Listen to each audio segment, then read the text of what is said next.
Bien, ¿qué es un circuito en serie?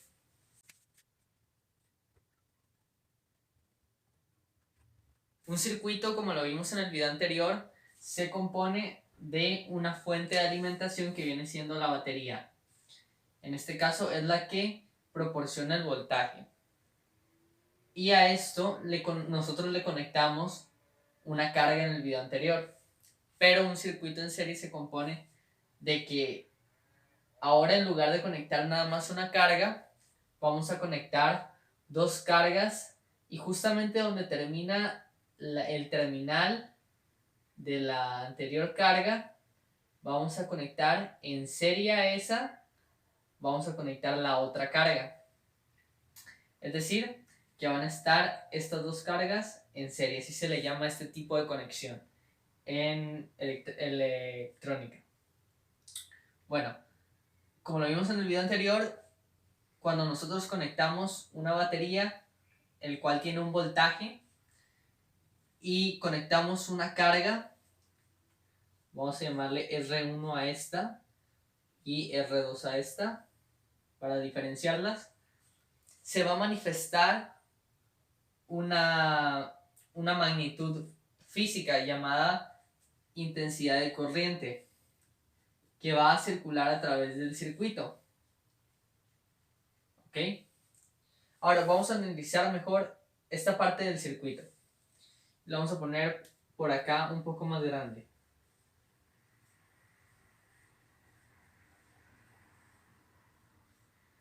Si nos damos cuenta, estas dos cargas, tanto R1 como R2, en medio de ellas lo único que tienen es un cable. Y el cable en estos tipos de circuitos no ofrece una resistencia, porque estamos trabajando con un circuito ideal. Un circuito ideal significa que tú puedes tener un cable tan largo como quieras y no va a afectar en nada. Esto en los diagramas, en los problemas que resolvemos en el pizarrón, pero en la vida real, si tú conectas una batería y extiendes el cable muy largo, entonces va a haber una caída de voltaje, porque los cables también ejercen una resistencia, pero ofrecen una mínima resistencia. Por lo cual, en este tipo de circuitos podemos despreciar lo que viene siendo este cable y podemos únicamente unir estas dos cargas y hacerlas una más grande.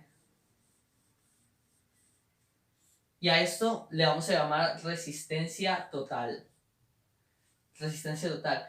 ¿Y cómo se va a manifestar esta resistencia total? Bueno, que la resistencia total va a ser igual a la suma entre la resistencia 1 y la resistencia 2, hasta la resistencia n.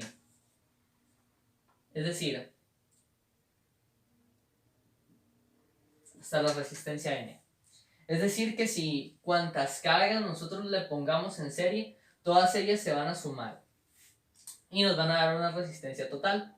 Entonces, en lugar de tener R1 y R2, la sumamos y nos quedaría una sola resistencia. Y con esta resistencia total, que es la suma entre estas dos, ya podemos calcular lo que viene siendo el voltaje y la intensidad. Entonces decimos que la R es igual al voltaje sobre la intensidad. Y así podemos resolver cualquier circuito en serie. A este tipo de circuitos también se les conoce como divisor de tensión. ¿Por qué divisor de tensión? Vamos a hacer un ejemplo para dejarlo más claro.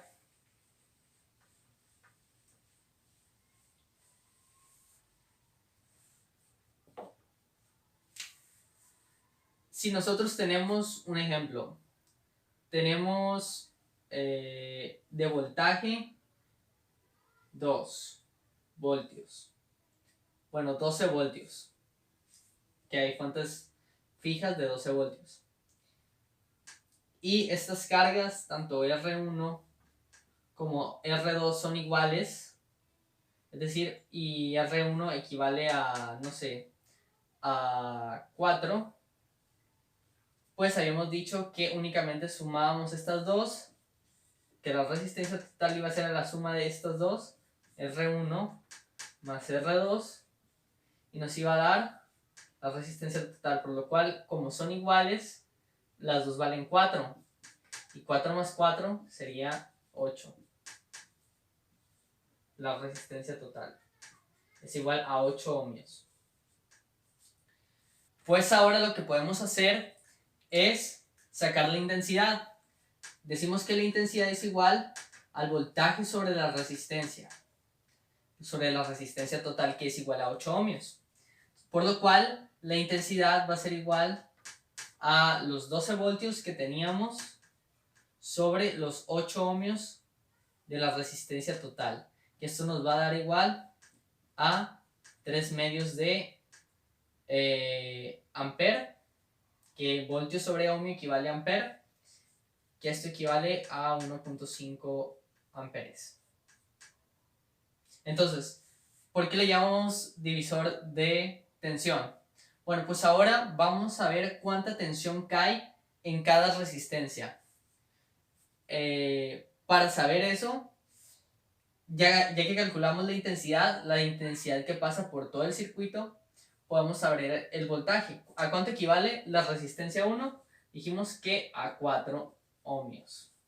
¿A cuánto equivale la intensidad total del circuito que pasa sobre ella?